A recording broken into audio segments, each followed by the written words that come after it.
नमस्कार दोस्तों, आप सबका स्वागत है बिहार दर्शन के एक और नए एपिसोड में, जिसमें आज हम लोग बिहार के एक और खूबसूरत से जिले जिसका नाम है मुंगेर, उसको हम लोग कवर अप करने जा रहे हैं। तो आज है दोस्तों इसका एपिसोड नंबर 21। मुंगेर जिला बहुत ही प्राचीन जिला, बहुत सारा कंटेंट था मेरे पास। मतलब कि कुछ जिले बिहार के ऐसे होते हैं जिनके लिए आपके पास बहुत सारे कंटेंट होते हैं, बहुत सारे कंटेंट, क्योंकि मुंगेर जिला का इतिहास आज का नहीं है। हम बात करते हैं पूर्व पाषाण काल के साक्ष्य से। उसका भी साक्ष्य अगर बिहार में कहीं मिलता है तो हमारे मुंगेर जिले में ही मिलता है। और प्राचीन काल में अंग का जगह मध्यकालीन स्थिति में हम देखते हैं कि भाई बहुत ही महत्वपूर्ण स्थान। आधुनिक भारत में हम देखते हैं मुर्स इसको राजधानी तक बनाई जाती है। मध्यकालीन में हम देखते हैं पाल वंश के दौरान भी इसको राजधानी बनाई जाती है। फिर उसके बाद आजादी के दौरान हम श्री कृष्ण जैसे महान सपूत यहाँ जन्म लेते हैं। ऐसे तमाम तरह के प्रोस्पेक्टिव को हम मुंगेर के दृष्टिकोण से देखते हैं और आज भी मुंगेर जो है अपना एक अहम योगदान निभा रहा है। तो चलिए दोस्तों जानते हैं मुंगेर के बारे में, एक खूबसूरत से हमारे बिहार के जिले के बारे में। सबसे पहले मुंगेर को अगर आप नक्शे में देखना चाहें तो यहां पे आपको मुंगेर नजर आ जाता है। ज्यादा बड़ा जिला नहीं है, क्षेत्रफल के हिसाब से छोटा जिला है, बट एक समय में बहुत बड़ा जिला था, क्योंकि एक समय में मुंगेर, जमुई, लखीसराय, शेखपुरा, बेगूसराय, खगड़िया, ये सब जो थे एक ही जिले थे और उसको मुंगेर कहते थे। हालांकि उससे पहले मुंगेर स्वयं भागलपुर जिले का हिस्सा था। और अगर हम लोग बात करते हैं मुंगेर की तो 1832 में मुंगेर एक स्वतंत्र जिले के रूप में स्थापित होता है। हालांकि मुंगेर अपने आप में एक डिवीजन है, मुंगेर जो है अपने आप में एक डिवीजन है। और 1971 में भारत की जनगणना से पहले मुंगेर को मुंगेर के नाम से, मुंगेर इसका प्राचीन नाम है, इस रूप से जाना जाता था। साथ ही साथ यहां पे उत्तर में गंगा नदी, साथ ही साथ भागलपुर, बांका, जमुई जिले से घिरा हुआ है। उत्तर में गंगा के पार लखीसराय, बेगूसराय, खगड़िया जिले हैं, जिसे होकर के बहने वाली कुछ नदियां गंगा, मोहाने, हरोहर और क्यूल है, जो आपको मुंगेर जिले के आसपास नजर आ जाते हैं। ऐतिहासिक रूप से मुंगेर की बात करते तो मैंने एक पॉइंट बता ही दिया लेक्चर के शुरुआत में ही कि पैलियोलिथिक काल यानी कि पूर्व पाषाण काल का बिहार का इकलौता साक्ष्य, या हम ये कह सकते हैं वन ऑफ द इंपॉर्टेंट साक्ष्य, और पहला साक्ष्य जो हमें मिला वो मुंगेर ही था। मुंगेर जिले के भीतर शामिल क्षेत्र पहले आर्य निवासियों के मध्य देश का हिस्सा थे और मुंगेर जिला अंग महाजनपद का एक हिस्सा था, जिसकी राजधानी मुदगागिरी थी। और ऐसा माना जाता है कि मुंगेर नाम जो है मुदगागिरी से लिया गया और ह्यून सांग ने इस स्थान का दौरा किया था। और मुंगेर का पहला ऐतिहासिक विवरण जो है हमें ह्यून सांग से ही प्राप्त होता है, जो हर्षवर्धन के समय में आते हैं। साथ ही साथ हम लोग अगर बात करते हैं तो 1780 में मुंगेर में खोजे गए देवपाल के आपके ताम्र शिलालेख, बेगूसराय के नवलगढ़ शिलालेख और नारायण पाल के भागलपुर शिलालेख से भी हमें मुंगेर का उल्लेख प्राप्त होता है। और पाल वंश के दौरान राजधानी भी मुंगेर को बनाई गई थी। और मुंगेर तब प्रकाश में है जब 1762 में मीर कासिम ने अपनी राजधानी मुर्शिदाबाद से मुंगेर स्थानांतरित कर ली और यहां पे मुंगेर के नाम मुंगेर किला भी बनाया। और साथ ही साथ यहां पे इन्होंने एक ऑर्डिनेंस, यानी कि हम ये कह सकते हैं कि भाई एक हथियार का कारखाना भी बनाया। और यह यहां से भाई इतिहास में एक अहम भूमिका मुंगेर का आता है। साथ ही साथ आने वाले वक्त में मुंगेर ने बहुत सारे ऐतिहासिक दौर में बहुत सारे वीर सपूतों को स्वतंत्रता संग्राम में भी 1857 की क्रांति में, लेकिन बिहार का इकलौता ऐसा जगह जहां पे इसका कोई प्रभाव नहीं पड़ा था वो मुंगेर ही था। यहां से भी एक क्वेश्चन बन जाता है जहां पे कोई प्रभाव नहीं पड़ा 1857 की क्रांति का, लेकिन जैसे जैसे वक्त आगे बढ़ता रहा इसका अपना एक अलग इंपैक्ट हुआ। श्री कृष्ण सिंह बिहार के पहले मुख्यमंत्री, हालांकि आज के प्रेजेंट डे तो शेखपुरा, लेकिन उस समय का मुंगेर यहीं से ताल्लुकात रखते थे। साथ ही साथ हेडक्वार्टर अगर हम लोग बात करते हैं, मुंगेर का हेडक्वार्टर मुंगेर टाउन है। इसको ट्विन टाउन कहा जाता है, मुंगेर और जमालपुर का, जहां 3 सब डिवीजन और 9 ब्लॉक है। साथ ही साथ 399 पंचायत, 1111 गांव। और लोकसभा की बात हम लोग करते हैं तो 1 लोकसभा मुंगेर, और विधानसभा की बात हम लोग करते हैं तो 3 विधानसभा आपको यहां नजर आ जाते हैं। साथ ही साथ याद रखिएगा मुंगेर के बारे में कि मुंगेर की औसत वर्षा 114.6 सेंटीमीटर सालाना। यहां पे भांगर यानी कि पुरानी जलोढ़ मिट्टी, साथ ही साथ लाल एंड येलो सॉइल, और खड़गपुर की पहाड़ी जहां पे हमें सोना भी नजर आ जाता है और साथ ही साथ अभरक भी नजर आ जाता है। जनसंख्या घनत्व तो 964 प्रति स्क्वायर किलोमीटर। जनसंख्या वृद्धि 20.2 2001 की तुलना में 2011 में जो जनसंख्या ग्रोथ हुआ है 20.2।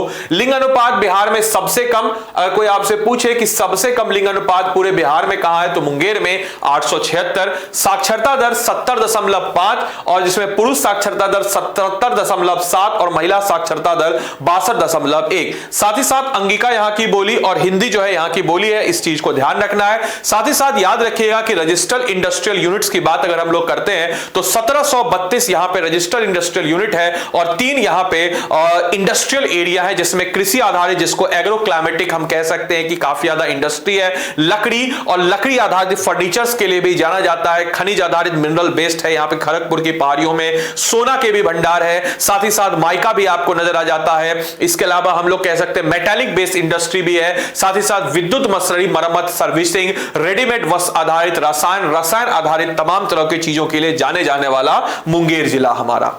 मुंगेर को अगर हम लोग बात करते हैं तो यहां की अर्थव्यवस्था हमारे भारत और बिहार की अर्थव्यवस्था की तरह ही कृषि प्रधान है, लेकिन यहां पे 3 औद्योगिक क्षेत्र भी हमें नजर आ जाते हैं। मुंगेर जहां पे 7.8 हेक्टेयर एरिया में फैला हुआ, जमालपुर 24 हेक्टेयर, सीताकुंड 18 हेक्टेयर, साथ ही साथ ये 3 इसके इंडस्ट्रियल एरिया हैं। मुंगेर अपने योग नगरी के लिए जाना जाता है। जैसे ऋषिकेश को योग नगरी हम लोग कहते हैं भारत का, तो ऋषिकेश के बाद दूसरा सबसे महत्वपूर्ण योग केंद्र के रूप में मुंगेर जाना जाता है और अंतरराष्ट्रीय स्तर पर यह प्रसिद्ध है। और भारत ही मुंगेर का एकमात्र स्थान है जहां बंदूक निर्माण को कुटीर उद्योग यानी कि कॉटेज इंडस्ट्री के रूप में डेवलप किया गया। आपको यह जानकर के आश्चर्य होगा, अमूमन जो है बंदूक उद्योग को हम देखते हैं कि वह एक बड़े मास लेवल पे बनाया जाता है, लेकिन यह इकलौता ऐसा स्थान है जहां पे हम देखते हैं कि बंदूक को एज ए कॉटेज इंडस्ट्री के रूप में हम देखते हैं। और साथ ही साथ याद रखिएगा कि यह जो है मीर कासिम के द्वारा शुरू किया गया था और आज तक यह आपको डेवलप होता हुआ नजर आ रहा है।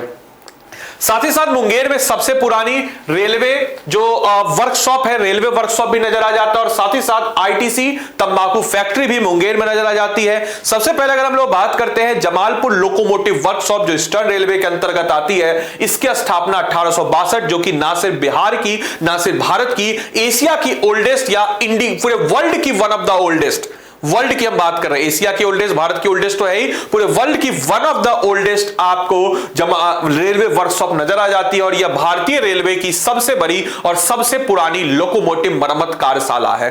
साथ ही साथ 1961 में इलेक्ट्रिक आर्क फर्नेस बनाने वाली भारत की एकमात्र कार्यशाला भी थी, इस चीज को भी ध्यान रखना है। गन मैन्युफैक्चरिंग इंडस्ट्री की बात हम लोग करते हैं तो मुंगेर को उसकी भौगोलिक राजनीतिक स्थिति के कारण बंदूक निर्माण कारखाना स्थापित करने के लिए चुना गया था। मीर कासिम ने सबसे पहले मुंगेर में बंदूक निर्माण इकाई की स्थापना की। शस्त्र अधिनियम 1889 के अधिनियम के साथ साथ बंदूक केवल लाइसेंस के तहत ही निर्मित किया जा सकता है, इसके बारे में भी यहां पे जानकारी हमें दे दी जाती है। साथ ही साथ आईटीसी की बात हम लोग करते हैं तो आईटीसी के द्वारा सिगरेट फैक्ट्री भी है और वर्तमान में आईटीसी फैक्ट्री, जिसे हम लोग चटकल या सिगरेट फैक्ट्री के नाम से जानते हैं, भारत की सबसे बड़ी तंबाकू कंपनी में से एक है और इसकी शुरुआत हम लोग करते हैं तो 6 नवंबर 1907 को पेनिनसुलर टोबैको फैक्ट्री द्वारा मुंगेर में की गई थी और 1910 में imperial tobacco factory of India limited ने सिगरेट की बिक्री को एक विवरण करने के लिए एक निजी कंपनी के रूप में अस्तित्व में आई और तब से इसको अंडरटेक करके आज के डेट में सिगरेट फैक्ट्री मुंगेर में नजर आ जाती है। साथ ही साथ नारियल हस्तशिल्प क्लस्टर लाल दरवाजा मुंगेर बहुत फेमस है, एक क्लस्टर है इंडस्ट्री का। जूट हस्तशिल्प जो है यानी कि हाथों से बना हुआ जूट का प्रोडक्ट जो है या नारियल के छिलकों से बना हुआ, ये भी आपके मुंगेर में मशरूम उत्पादन क्लस्टर, इसके अलावा असरसगंज मुंगेर, ये तमाम तरह की चीजों के लिए जाने जाने वाला मुंगेर। आप देख सकते हैं सारी की सारी तस्वीरें मुंगेर के ही जो लोकल है और एक समय में बहुत ज्यादा एक समझिए कि जबरदस्त तरीके से आत्मनिर्भर जिले के रूप में स्थापित हुआ था, लेकिन क्या कह सकते हैं पॉलिटिक्स ने सबको डाउन किया है तो पूरे बिहार के साथ मुंगेर भी डाउन हुआ एक समय के साथ। हालांकि आज शिक्षा की बात करते हैं तो जिले में कई स्कूल और कॉलेज हैं, Vishwanath Singh institute of legal study, JRM college, BRM college, जिला स्कूल, जवाहर नवोदय विद्यालय आदि। साथ ही साथ मदरसा रहमानिया बिहार का सबसे बड़ा इस्लामिक स्कूल है जहां आध्यात्म की शिक्षा और अभ्यास किया जाता है। बिहार योग स्कूल की स्थापना जो 1964 में अंतरराष्ट्रीय योग फेलोशिप के मुख्यालय के रूप में किया गया था। बिहार योग 1994 में स्थापित विश्व का एकमात्र योग विश्वविद्यालय जो है मुंगेर में ही स्थापित है, आप देख सकते हैं बिहार स्कूल ऑफ योगा। साथ ही साथ हेरिटेज और टूरिज्म की बात अगर हम लोग करते हैं, यहां पे हेरिटेज और टूरिज्म की बात अगर हम लोग करते हैं तो यहां पे हम देखते हैं कि भाई कष्टहरणी घाट या गंगा नदी पर स्नान घाटों में से एक है, क्योंकि गंगा यहां पे उत्तर वाहिनी गंगा के रूप में जानी जाती है और सीताकुंड या गर्म पानी का एक 12 झरना है। और मुंगेर किला जो कि 222 एकड़ में फैला हुआ और इसमें खिलजी, तुगलक, लोधी, बंगाल के नवाब, मुगल और अंग्रेजों का कब्जा समय समय पर रहा था, इस चीज को ध्यान रखना है। साथ ही साथ पीर शाह नुफा और इसी किले को वापस से रिनोवेट किया था किसने, तो कासिम ने, और कासिम ने रिनोवेट करके इसको अपनी राजधानी बनाई थी। वही स्वरूप चंद्र वाला केस, वही हीरा चंद्र वाला केस, जिसको लेकर के एक बैकग्राउंड क्रिएट हुआ था बैटल ऑफ बक्सर का, वो सारी की सारी चीजें मुंगेर में ही होती हुई और इसी किले के अंदर होते हुए नजर आती है। साथ ही साथ पीर शाह नुफा तीर्थ या मुंगेर किले में स्थित है और फारसी सूफी संत पीर शाह नुफा की भी कब्र है। और जयप्रकाश उद्यान यह एक खूबसूरत उद्यान है जिसे कंपनी गार्डन के नाम से भी जाना जाता है।